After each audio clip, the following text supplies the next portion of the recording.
Hello everyone, welcome to the channel. আজকের এই ভিডিওতে তোমাদের সঙ্গে দুটি শর্ট নোটিফিকেশন নিয়ে আলোচনা করব। তো প্রথম নোটিফিকেশন এটি তোমরা দেখতে পাচ্ছ, national institute of educational planning and administration. তো এখানে কিন্তু তোমাদের রিক্রুট করা হচ্ছে মিনিমাম 12 পাসে, মানে রিক্রুট করা হচ্ছে না। এটা কিন্তু শর্ট নোটিফিকেশন, এখনো ডিটেল নোটিফিকেশন আসা বাকি রয়েছে। তো এখানে তোমাদের অ্যাডভার্টাইজমেন্ট নাম্বারটা দেওয়া রয়েছে, তোমরা দেখতে পাচ্ছ। পোস্ট তোমাদের যে পোস্টের জন্য রিক্রুট করা হবে তোমরা দেখতে পাচ্ছ এলডিসি মানে লোয়ার ডিভিশন ক্লার্ক। তো এখানে এটি কিন্তু গ্রুপ সির পোস্ট, পে লেভেল 2 রয়েছে।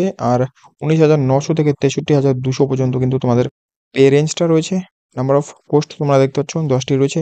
আর ক্যাটাগরি তোমরা দেখতে পাচ্ছ ইউআর এর জন্য 4টি, ওবিসি 3টি, এসসি 2টি আর ইডাব্লিউএস 1টি রয়েছে। কোয়ালিফিকেশন এখানে তেমন কিছু নেই, শুধুমাত্র 12 পাস অথবা এর সমান তোমাদের কোয়ালিফিকেশন থাকলেই তোমরা এলিজিবল রয়েছে। আর এর সঙ্গে কিন্তু তোমাদের যে স্কিলগুলো লাগবে সেগুলো এখানে বলা রয়েছে। ইংলিশ টাইপিং তোমাদের 35 ওয়ার্ড পার মিনিট লাগবে। আর হিন্দি যদি টাইপ করতে পারো তাহলে 30 ওয়ার্ড পার মিনিট।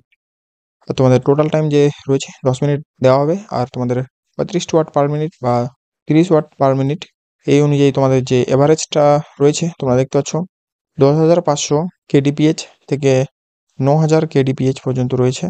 আর এখানে তোমাদের আপার এজ লিমিট রয়েছে মিনিমাম 18 অ্যান্ড ম্যাক্সিমাম 27 রয়েছে।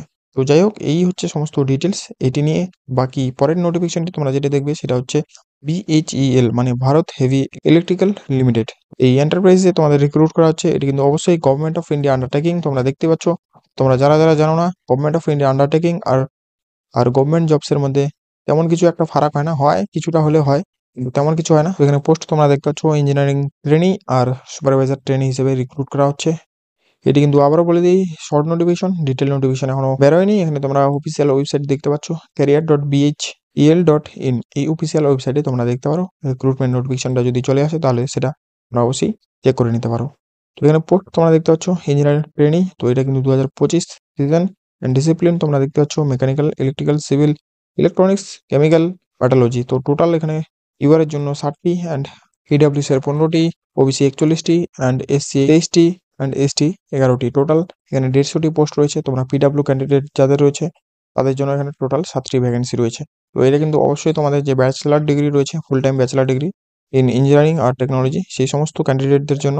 বাকি যারা ডিপ্লোমা ক্যান্ডিডেট রয়েছে তাদের জন্য এখানে তোমরা দেখতে পাচ্ছ সুপারভাইজার পোস্টটা রয়েছে। তো এই পোস্টের জন্য মানে টেক পোস্টের জন্য তোমাদের ফুল টাইম কিন্তু ডিপ্লোমা থাকতে হবে from a recognised Indian university বা ইনস্টিটিউট থেকে। মিনিমাম এখানে 65% মার্কস চাওয়া হয়েছে, তোমরা দেখতেই পাচ্ছ।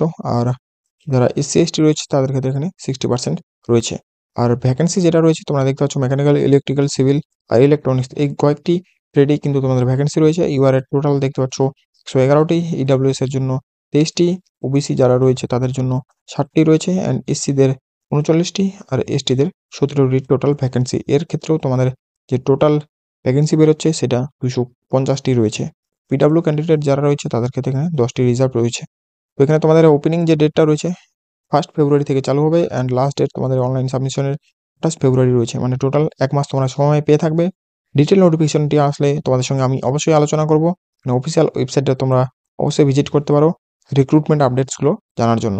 বাকি তোমরা চ্যানেলে নতুন হয়ে থাকলে চ্যানেলকে সাবস্ক্রাইব করে রাখো এরকমই নতুন নতুন জব আপডেটগুলো পাওয়ার জন্য। আর এই যে নোটিফিকেশন দুটো রয়েছে এই দুটো নোটিফিকেশনের ডিটেল নোটিফিকেশন পাবলিশ হলেই আমি তোমাদের সঙ্গে আলোচনা করে নেব। তো যাই হোক, এরপরে দেখা হচ্ছে পরবর্তী নেক্সট নতুন জব আপডেটের সাথে।